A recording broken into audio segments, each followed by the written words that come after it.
New Zealanders will often tell you theirs is a land that has it all. It's easy to see why so many Brits chose to settle here after it was colonised 2 centuries ago. What the country lacks, though, according to some, is a flag it can call its own.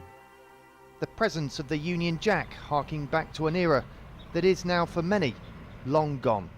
We think it's time that New Zealand had a flag that represents the fact that we're an independent country, that we're now a multicultural society that represents all New Zealanders to the world.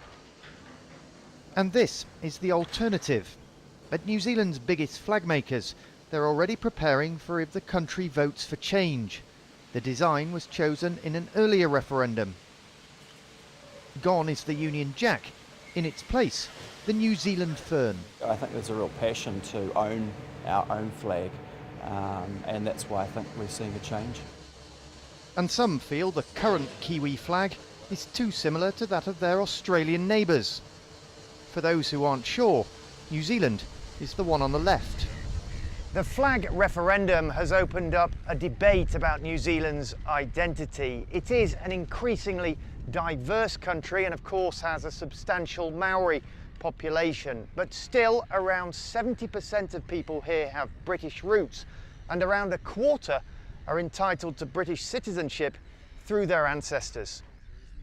David Moja is from the country's biggest war veterans group. He was born in Britain, but is now a New Zealand citizen. He thinks few like him will vote for change. For many of them, they have served under that flag, and that service is very important to them. The fact is that the majority of people that came to New Zealand came from the UK, and our ties with the UK continue to be very strong. So a clash between the old world and the new.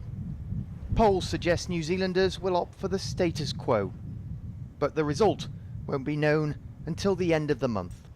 John Donnison, BBC News in Auckland.